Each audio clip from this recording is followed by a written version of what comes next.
요한복음 8장 1절로 11절까지 말씀 우리 한 절씩 교독하겠습니다.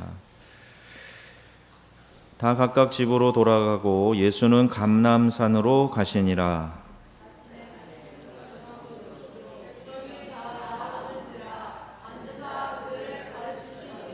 서기관들과 바리새인들이 음행 중에 잡힌 여자를 끌고 와서 가운데 세우고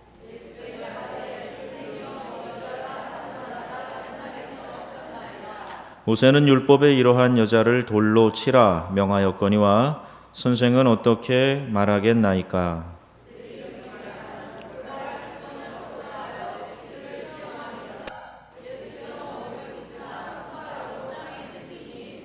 그들이 묻기를 마지 아니하는지라. 이에 일어나 이르시되 너희 중에 죄 없는 자가 먼저 돌로 치라 하시고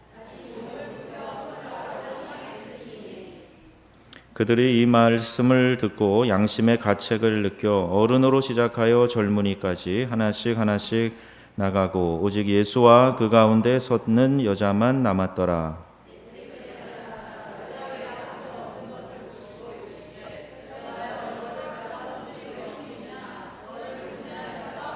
같이 합니다. 대답하되 주여 없나이다. 예수께서 이르시되 나도 너를 정죄하지 아니하노니 가서 다시는 죄를 범하지 말라 하시니라. 아멘. 저는 여러분을 뵈니까 마음이 참 시원해요. 예배 때 이렇게 뵈니까 마음이 참 시원하고 좋습니다. 우리 유아실에도 아이들이 있고 방송실에도 우리 교우분들이 있는데 중2층에도 앉아 계시는데요. 중2층에 계실 때 불을 좀 켜셔도 될 것 같아요. 캄캄한 데 앉아 계시니까 천사가 와 있나 가끔씩 깜짝깜짝 놀랄 때가 있어요. 전에 장로님 올라가셔서 나팔 부르실 때 제가 깜짝 놀랐습니다. 천사가 나팔 부는 줄 알고. 자, 오늘 우리에게 하나님께서 예비해 놓으신 은혜가 넘쳐날 줄로 믿습니다. 우리 지난 수요일에 빌라도 앞에 선 예수님에 대해서 말씀을 증거했습니다. 우리 정확하게 표현하면 예수님 앞에 선 빌라도 있죠. 빌라도가 모든 판단과 결정을 하는 사람의 대명사다, 이렇게 말씀을 드렸습니다. 그러니까 예수님을 판단하고 죄를 찾지도 못하면서도 대중의 인기를 위해서 구분 판결을 하고 예수님을 십자가에 못 박는 데 내어준 사람입니다. 어떤 면에서 빌라도는 내 자신이라고 말할 수도 있습니다. 내가 내 삶 가운데 중요한 결정들, 판단들 하면서 살아가고 있다, 그런 의미이죠. 내 인생의 판단과 결정을 내가 하기 때문에 더 나아가서는 나 자신만 판단하는 게 아니라 남들도 판단하고 이 사회도 판단하고 교회도 심지어 하나님도 내가 판단하고 재단하고 만들어냅니다. 근데 주의할 것이 있어요. 로마서 2장 1절 말씀입니다. 그러므로 남을 판단하는 사람아, 누구를 막론하고 내가 핑계하지 못할 것은 남을 판단하는 것으로 내가 너를 정죄함이니 판단하는 내가 같은 일을 행함이니라. 성경은 우리가 누구를 판단하고 정죄하는 것을 허락하지 않습니다. 그렇게 하라고 말씀하고 있지 않습니다.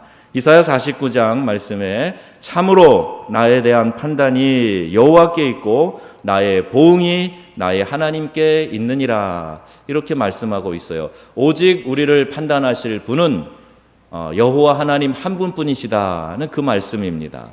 나뿐만 아니라 다른 사람에 대한 판단도 내가 하는 게 아니라 여호와 하나님 그 한 분만 그를 판단하실 수 있다. 그래서 판단은 하나님께서 하시는 거예요. 내가 남을 판단하면 모든 것을 판단하시는 하나님의 자리에 내가 서 있는 것입니다. 오늘 지난 시간에 그렇게 말씀을 드렸고, 오늘 설교는 예수 앞에 선 사람들 가운데에서 간음하다가 현장에서 잡혀온 여인에 대한 이야기입니다. 이 메시지의 핵심은 죄인을 용납하고 용서해 주시는 주님에 대한 말씀입니다. 19세기 덴마크의 철학자이자 신학자인 키엘케골이 기독교 실존주의자인데 하나님 앞에 선, 신 앞에 선 단독자, 이런 이야기를 했어요. 우리 각자가 다 하나님 앞에 서게 되는 겁니다. 개별적으로요. 구원도 개인적으로, 믿음과 고백도, 하나님과의 교제도 개별적으로 있는 겁니다. 가끔 전도하다 보면 우리 남자분들 가운데 내 아내가 열심히 교회 나간다고 이렇게 대답하는 분이 계세요. 그 말의 의미는 아내가 열심히 다니니까 우리 가정이 뭐 구원받을 때 다 같이 가지 않겠나, 아내가 천국 올라갈 때 내가 그 발목 붙잡고 같이 가면 되지 않겠나, 이런 생각을 하는 거죠. 여러분, 구원은 하나님과 나 사이에 1대1의 관계에서 일어나는 겁니다.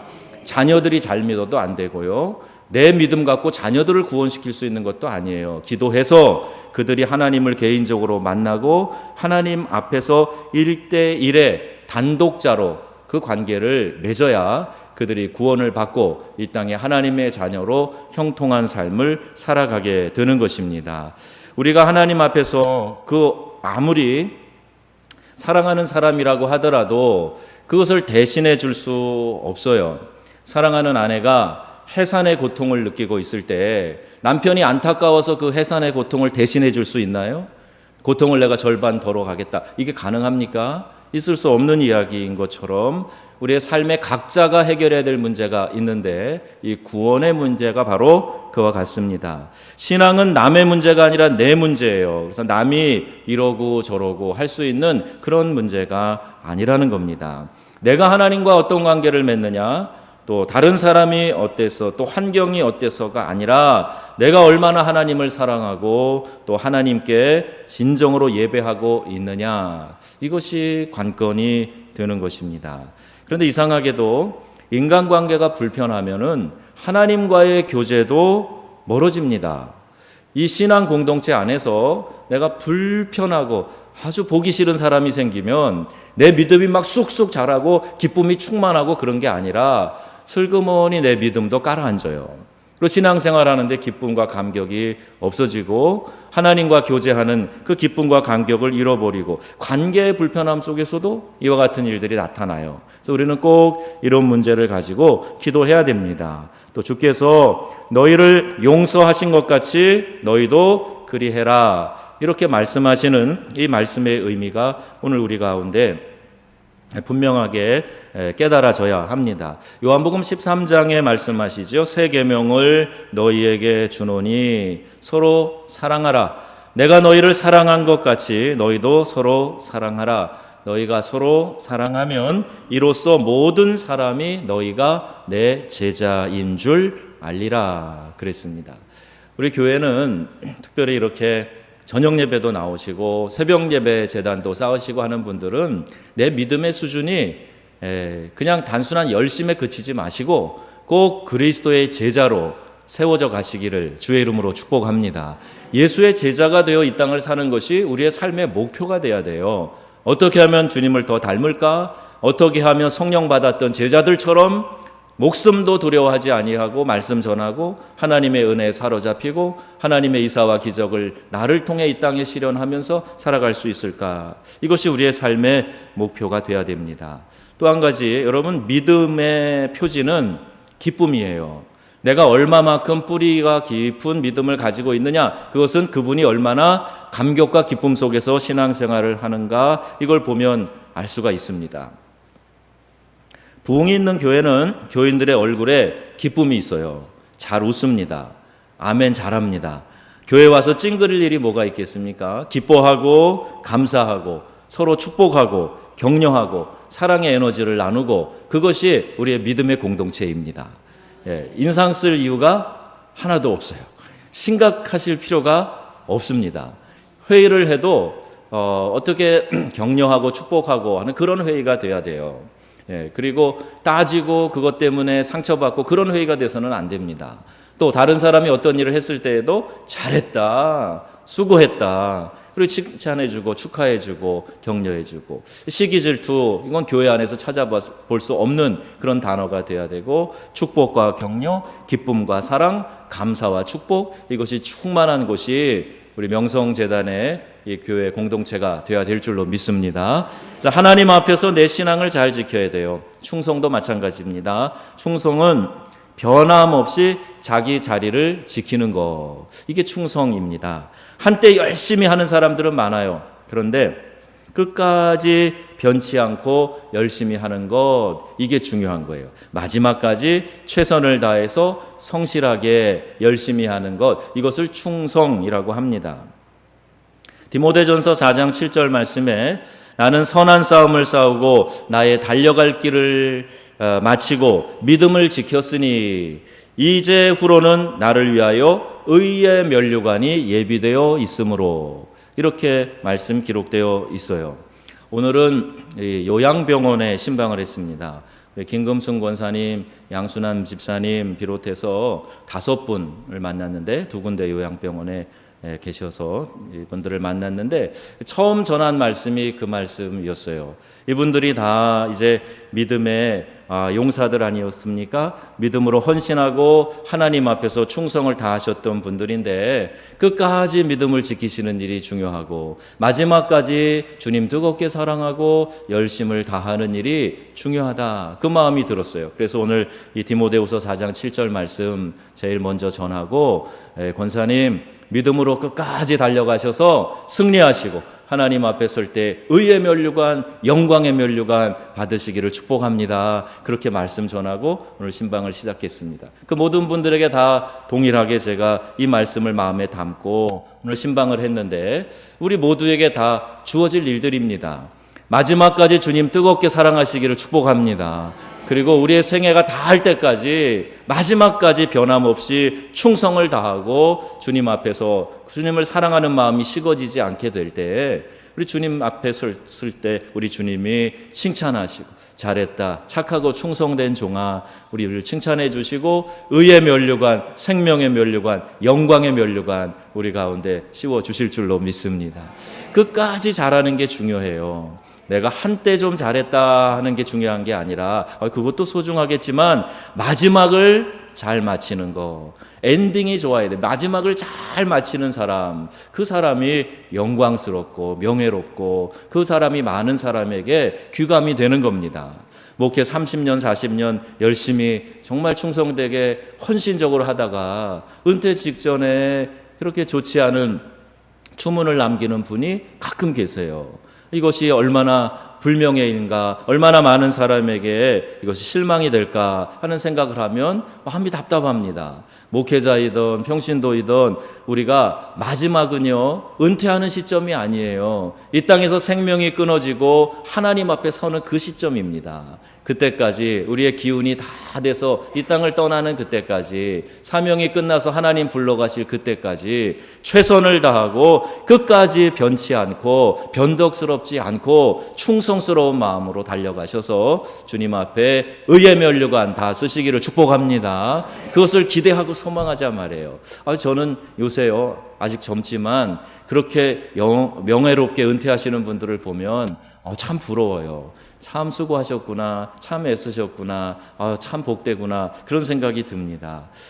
오늘 말씀을 통해서 몇 가지 또 생각할 중요한 진리의 말씀들, 교훈들이 있는데, 음행 중에 잡혀온 이 여인에 대한 이야기입니다. 아침에 주님은 성전에 앉아서 가르치시는데 서기관들과 바리새인들이 음행 중에 잡힌 여자를 끌고 와서 예수님 앞에 세웁니다. 죄인으로 끌려온 이 여인이 무리 가운데 또 예수님 앞에 서 있습니다. 이 여인이 느끼고 있는 수치심 한번 생각해 보세요. 복장은 제대로 갖췄을까요? 막 옷도 여기저기 찢어진 채로 끌려왔을 겁니다. 이 머리카락도 그냥 막 정신없이 엉클어져 있고 상체기가 나고 그런 몰골 사나운 모습으로 지금 끌려와서 뭇 사람들 앞에 지금 서 있는 거예요. 가늠하다가 현장에서 잡혀온 여인입니다. 밤새 아마 무슨 일이 있었던가 봅니다. 아침에 잡아와서 사람들 앞에 세워두었는데, 출애굽기 20장 또 신명기 5장에 보면 10계명이 나오고 여기에 간음하지 말라고 명하고 있습니다. 그리고 모세의 율법에는 이러한 여자는 돌로 쳐서 죽이게 되어 있습니다.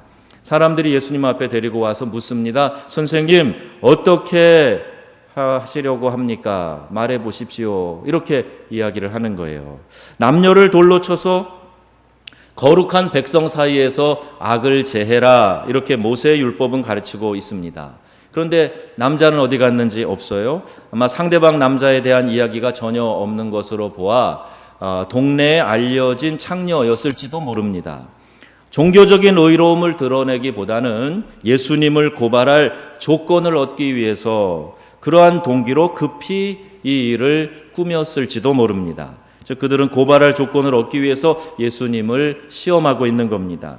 예수님께서 그 여인을 용서하라 그렇게 말씀하시면 모세의 율법을 어긴 것이다 라고 이제 고소하려고 하는 거고, 또 반대로 율법대로 돌로 쳐라 그러면 예수께서 평소 말씀하시는 그 사랑의 법의 모순이 되기 때문에 그것을 비난하려고 하는 그들의 속셈이 있었던 것입니다. 여러분, 우리가 힘을 가지면, 어떤 권한을 가지면 자꾸 경계선을 넘으려고 합니다. 자꾸 자기의 위치를 떠나고 분수를 넘으려고 하는 그런 모습이 우린 모두에게 있어요. 그러나 이 도덕성이 뒷받침 안 되면 그가 가진 힘은 오히려 해로운 무기가 될 수 있고 또 더러운 추잡한 쓰레기가 될 수 있다 하는 겁니다. 내게 힘을 주십시오, 권세를 주십시오, 권력이 필요합니다. 그러기 이전에 하나님이 주시는 위치, 힘, 이걸 가지고 내가 어떻게 선하게 주님의 영광을 위하여 사용할 것인가, 여기에 관심이 있어야 하는데 바리새인과 서기관들은 그렇지 않았습니다. 중심을 꿰뚫어 보시는 예수님께서 말씀하시기 전에 한 가지 이상한 행동을 취하십니다. 사람들은 계속 다구쳐 묻는데 예수님은 빨리 대답하지 않으세요. 그리고 몸을 굽히셔서 손가락으로 땅에 무엇인가 쓰셨습니다. 그 시간이 조금 흘렀어요. 사람들이 쳐다보고 있습니다. 그리고 하시는 말씀이 너희 중에 죄 없는 자가 먼저 돌로 치라, 이렇게 말씀을 하셨습니다. 다시 또 몸을 굽혀서 손가락으로 땅에 무엇인가 쓰셨습니다. 예수님이 무엇을 땅에 쓰셨을까? 혹시 여러분 아십니까? 혹은 궁금해 하십니까, 여러분? 궁금하세요? 무엇을 쓰셨을까? 정확한 답은 없어요. 근데 사람들이 추측을 합니다. 아마 거기에 모였던 군중의 이름과 그들의 죄목을 쓰시지 않았겠는가? 이렇게 해석하는 사람도 있고, 또 십계명을, 계명 율법을 조목조목 다시 적으신 건 아닐까? 이렇게 이야기하는 등등의 설이 있습니다. 또 어떤 사람은 좀 짓궂게 돌을 들고 있는, 지금 돌로 치려고 들고 있는 그 사람들이 과거에 사귀었던 여자친구의 이름을 쓰셨다, 이렇게 얘기하는 사람도 있어요. 미스 킴, 루디아, 레베카 이런 얘기를 쓰면서 뜨끔뜨끔 나를 아시는가? 내 과거를 아시나? 이렇게 생각하게 했다라는 그런 추측도 있습니다.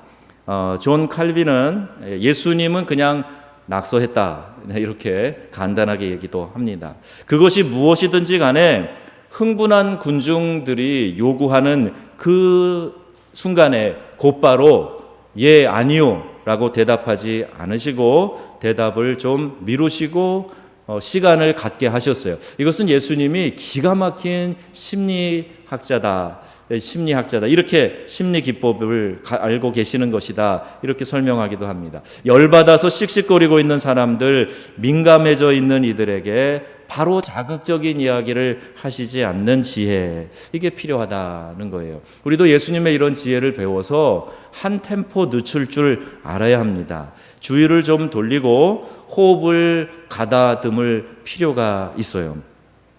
화를 쏟아내는 그 순간이 바로 나에게 나타나지 않도록 시간을 좀 갖고 거친 말이 내 입에서 튀어나오기 전에 먼저 한 템포 늦추는 그런 훈련이 필요합니다. 나는 성격이 좀 급해. 그래서 생각나는 대로, 화나는 대로 그대로 쏟아냈다가 나중에 더 큰 문제들을 만들어내고 내가 후회하는 일들도 생기지 않습니까? 또 급한 상황이 생기면 그 순간에 번개 기도, 짧은 기도라도 해서 주님, 제 생각을 지켜주세요. 제 입에 파수꾼을 세워주세요. 그 짧은 기도라도 하고 한숨 돌리고 나서 그리고 이야기를 하고, 이렇게 해야 덕을 세울 수가 있습니다. 우리 명성의 가족들은 덕을 끼치는 귀한 신앙의 인물들 되시기 바랍니다. 그래서 한마디를 해도 다른 사람이 들을 때 그것으로 인해서 격려를 받을 수 있도록 해줘야 돼요. 또 용기를 얻을 수 있도록 또 그렇게 칭찬해주고 세워주는 그런 이야기를 해야 됩니다. 내가 이 순간에 꼬집어지지 않으면 저 사람 평생 못 고쳐. 아니요, 그러지 않아요. 꼬집어줘도 못 고칩니다. 오히려 관계만 나빠질 뿐이에요. 그래서 조금 생각할 시간을 갖고 또 주님 앞에도 한번 이런 얘기 하고 싶은데 주님 할까요? 물어도 보고 그렇게 하고 덕 있는 이야기를 하겠다. 덕을 세워가겠다. 이런 마음이 우리 가운데 필요합니다.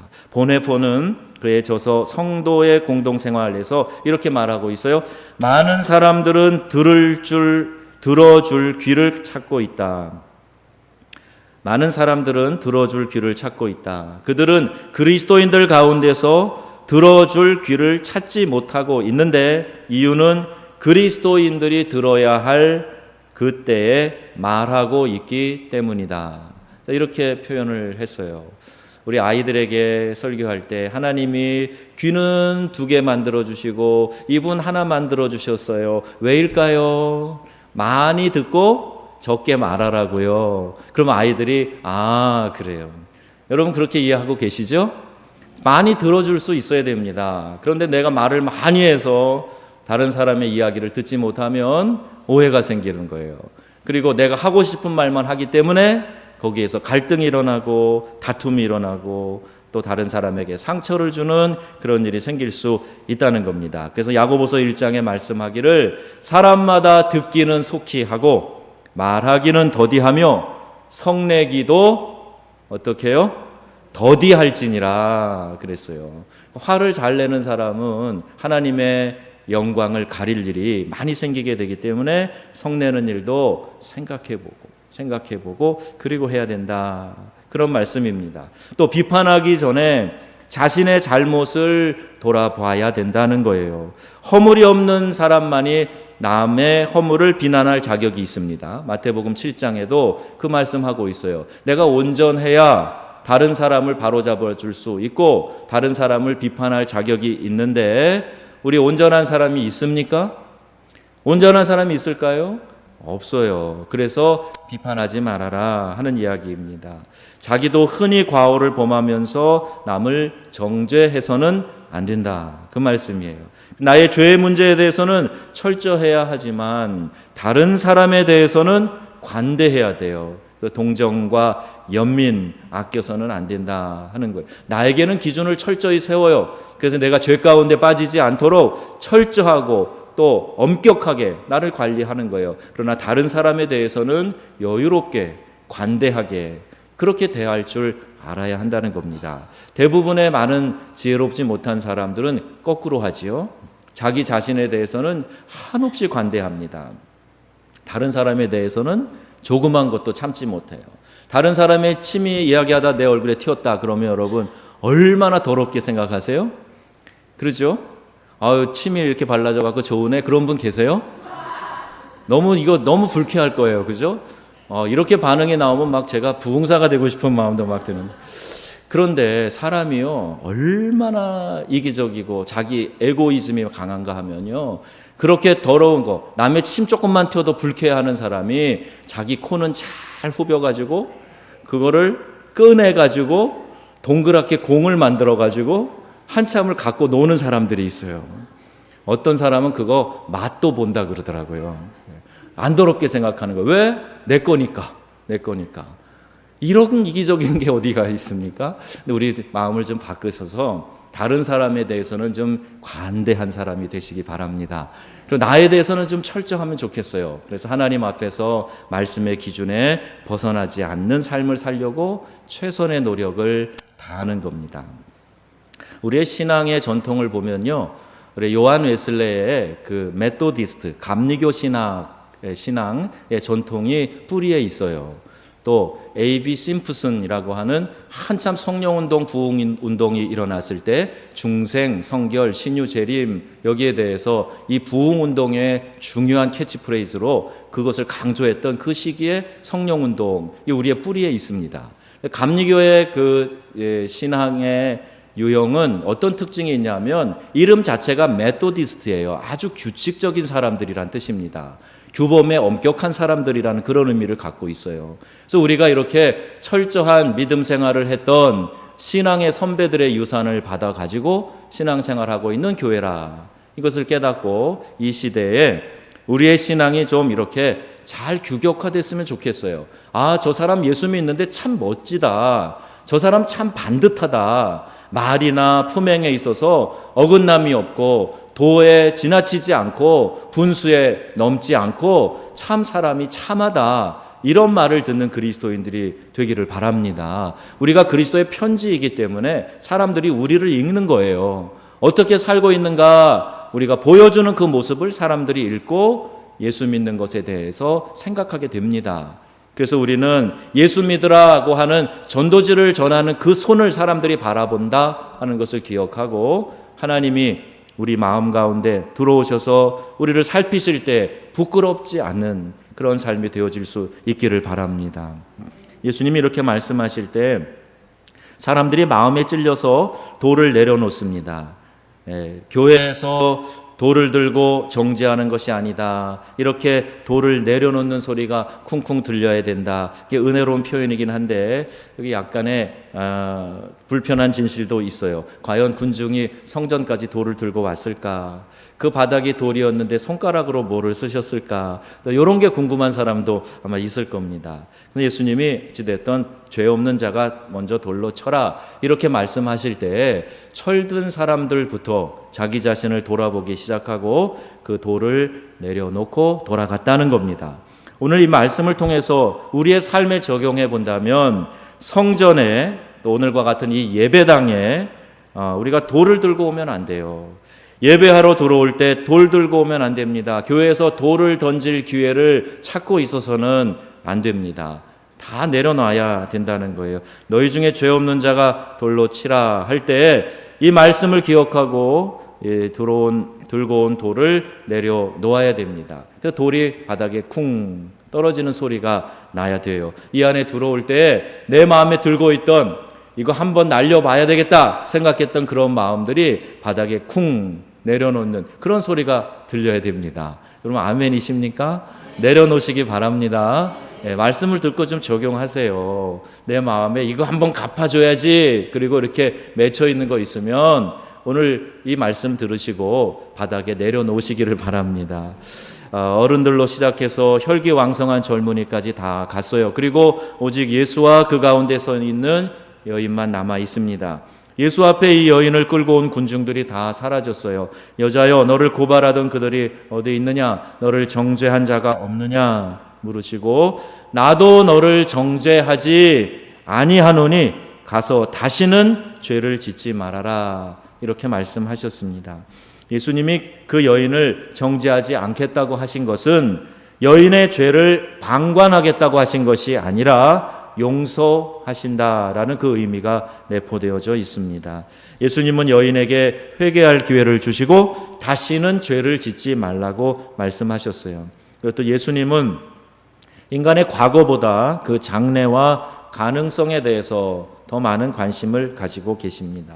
죄 때문에 하나님과 분리되어 있으나 하나님은 포기하지 않으시고 사랑과 은총으로 함께 하신다 하는 거예요. 어떠한 죄에 넘어졌어도 그 어떤 죄의 올무에 끌려다니고 있어도 해결하지 못하는 죄의 유혹에 나를 괴롭게 할 때에도 주님은 우리를 부르시고 그 올무와 사슬에서 우리가 벗어나기를 원하고 계시는 것입니다. 어떤 증오의 사슬에 매여 있든지 어떤 음행의 사슬에 매여 있든지 어떤 속이고 거짓된 것의 사슬에 매여 있든지 하나님이 원하시는 것은 그 올무를 끊어내고 나와 함께 교제하자. 내가 너를 정죄하지 않겠으니 다시는 그 죄 가운데 빠지지 말아라. 내가 너를 용서한다. 그리고 우리를 초청하고 계시다 하는 겁니다. 수고하고 무거운 짐진 자들아 다 내게로 오라. 내가 너희를 쉬게 하리라. 주님 이렇게 말씀하고 계세요. 하나님은 예수 그리스도 때문에 우리를 자녀로 삼아 주셨고 하나님의 나라에 들어갈 수 있는 축복을 허락하셨습니다. 우리는 이제 그의 나라를 위해 충성된 일꾼이 돼야 됩니다. 그 일을 위해서 고난받는 것을 기쁨으로 생각하고 다른 사람에게 생명의 복음을 전하는 일을 감당해야 됩니다. 그리고 그 일을 위해서 성령 충만을 받아야 합니다. 이 시간에 우리에게 구원을 주신 하나님께 다 같이 감사하는 마음을 올려드리고, 그리고 영혼 구원, 제자로 양육되는 일, 성령 충만을 위해서 함께 기도하는 시간이 되시기를 바랍니다. 하나님이 우리의 있는 모습 그대로 받아주신 것에 대해서 감사하면서 그분께 감사와 영광과 찬송을 올려드릴 수 있게 되기를 바랍니다. 세상은 존재 목적을 상실해서 불의와 교합하고 타락하고 부패하였고, 그 교만함과 우둔함으로 하나님을 대적하고 있습니다. 그럼에도 불구하고 세상은 하나님의 사랑의 대상이라, 이렇게 성경이 말씀하고 있어요. 세상은 비록 하나님을 떠났어도 그분은 세상을 버리지 않으셨고 가장 큰 은혜를 베푸셔서 독생자 예수 그리스도를 속죄의 제물로 보내주신 것입니다. 우리의 죄를 용서하기 위해서 가장 사랑하는 하나뿐인 아들을 대신 그 생명을 내어주시고 십자가에 못 박아 죽게 하신 거예요. 그런 큰 하나님의 사랑이 있는데 다른 어떤 것들 우리에게 주시지 않겠습니까? 우리의 사사로운 그러한 것들에 매여서 우리를 미워하시고 정죄하시고 심판하시겠습니까? 로마서 8장에 이것을 분명히 말씀하고 있어요. 자기 아들을 아끼지 아니하시고 우리 모든 사람을 위하여 내주시니가 어찌 그 아들과 함께 모든 것을 우리에게 주시지 아니하겠느냐, 이 말씀입니다. 이것이 우리에게 은혜이고 이것이 우리에게 복음이 되는 겁니다. 내가 이 은혜를 받은 사람이란 말이에요. 하나님이 값없이 우리를 구원해 주시기 위해서 아들 예수 그리스도를 보내시고 누구든지 그 예수를 믿기만 하면 멸망당하지 않고 정죄당하지 않고 심판받지 않고 내가 그에게 영생을 허락해 주겠다, 이 말씀이에요. 여러분, 이게 죄에 대한 면죄부입니까? 이제 무슨 죄도 아무렇게나 살아도 상관없다는 그런 이야기입니까? 복음을 제대로 깨달은 사람은 이 하나님의 은혜와 사랑에 감격해서 다시는 죄를 짓는 자리에 되돌아가지 않는 믿음의 결단이 생기는 거예요. 은혜 제대로 받지 못하니까, 이 은혜가 어떤 것인지 깨닫지 못하니까 내가 다시 쉽게 죄의 자리에 빠지고 하나님의 은혜를 생각지 않고 또다시 죄의 길에 서게 되고 하는 것이지요. 연약함 때문에 어쩔 수 없어서 우리의 약함 가운데 있을 때 하나님 우리를 긍휼히 여기셔서 쫓아와 붙잡아 주신단 말입니다. 그 하나님을 의지하시기 바랍니다.